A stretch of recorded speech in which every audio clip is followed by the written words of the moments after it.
തേങ്ങ ഒന്നും അരച്ച് ചേർക്കാണ്ടേ നല്ല കുറുകിയ ചാറോട് കൂടിയിട്ടുള്ള ഒരു മോരുകറി എങ്ങനെ ഉണ്ടാവും ഐറ്റം. ഇതിനല്ലോ ബാച്ചിലർ സ്പെഷ്യൽ എന്നോ അല്ലെങ്കിൽ ഫാമിലിക്കാരുടെ സ്പെഷ്യൽ എന്ന് എങ്ങനെ വേണമെങ്കിലും പറഞ്ഞോളൂ കേട്ടോ. ഐറ്റം ഉണ്ടല്ലോ തക്കാളി മോരുകറി അതാട്ടാ സംഭവം. അപ്പോൾ അത് ഉണ്ടാക്കാൻ വേണ്ടി ആയതിൻ്റെ പാനിലേ നമുക്ക് കുറച്ച് വെളിച്ചെണ്ണ ഒഴിച്ച് ചൂടാക്കിയിട്ട് കാരണം കുറച്ച് നീളത്തിലരിഞ്ഞ 2 തക്കാളി ഉപ്പൂടെ ചേർത്തിട്ട് ഒന്നങ്ങോട്ട് മിക്സ് ചെയ്ത് കൊടുക്കുക. ഈ തക്കാളി അങ്ങോട്ട് വാടി വരുന്ന സമയമാകുമ്പോഴേ നമ്മുടെ എരിവിനുള്ള പച്ചമുളകും പിന്നെ ഒരു 2-3 ചെറിയ ഉള്ളിയും ഒരു കഷ്ണം വെളുത്തുള്ളിയുടെ ചേർത്തിട്ട് നമ്മൾ തക്കാളി നല്ലോണം അങ്ങോട്ട് വേവിച്ചെടുക്കണം. ഇതങ്ങോട്ട് ഉടഞ്ഞു വരുന്ന സമയമാകുമ്പോഴേ 1/4 ടീസ്പൂൺ ചെറിയ ജീരകവും 3/4 ടീസ്പൂൺ മഞ്ഞൾപ്പൊടിയോടെ ചേർത്തിട്ട് നല്ലോണം മിക്സ് ചെയ്തിട്ട് ഈ തക്കാളിൻ്റെ ഒക്കെ ചൂടാറാൻ വേണ്ടി മാറ്റി വെച്ച് കൊടുക്കണം കേട്ടോ. ചൂടൊക്കെ പോയി കഴിഞ്ഞാൽ ഇതിൻ്റെ നേരെ ഒരു മിക്സിയുടെ ജാറിലോട്ട് ഇട്ട് കൊടുത്തോ.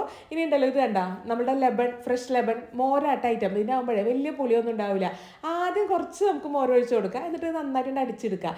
എന്നിട്ട് വേണം പിന്നെ ബാക്കിയുള്ള മോരോട് ചേർത്ത് കൊടുക്കാനായിട്ടാണ്. നമുക്കിപ്പോൾ എന്തോരം കറി വേണം അതനുസരിച്ചിട്ട് ആ രണ്ടാമത്തെ മോര് നമ്മൾ ഒഴിച്ച് അഡ്ജസ്റ്റ് ചെയ്തോളൂ കേട്ടോ. ഇനി ഇതിനെ ചൂടൊന്നും ആക്കിയെടുക്കണ്ട കേട്ടോ. ഈ മോരുണ്ടല്ലോ ചൂടായാൽ പെട്ടെന്ന് തന്നെ അങ്ങോട്ട് പിരിഞ്ഞു പോകും. അപ്പോൾ നേരെ ഒരു സർവിങ് ബൗളിലോട്ട് അങ്ങോട്ട് ഒഴിച്ചോ. ഇനി താളിച്ചെടുക്കാൻ വേണ്ടിയിട്ട് വെളിച്ചെണ്ണ ഒഴിച്ച് ചൂടാക്കിയിട്ട് അതിൻ്റെ അകത്തേക്ക് കടുക്, ഉലുവ, വറ്റൽമുളക്, കറിവേപ്പില എല്ലാം കൂടെ താളിച്ചിട്ട് നേരെ നമ്മുടെ ഈ ഒരു കറിയിലോട്ട് അങ്ങോട്ട് ഒഴിച്ചോ. നല്ലോണം അങ്ങോട്ട് മിക്സ് ചെയ്തെടുത്തോ. അപ്പോൾ ഇത്രേ ഉള്ളൂ, നല്ല ഈസി പീസി ആയിട്ടുള്ള സിമ്പിൾ നമ്മളുടെ തക്കാളി മോര് കറി ഇവിടെ റെഡി ആയിട്ടുണ്ട്.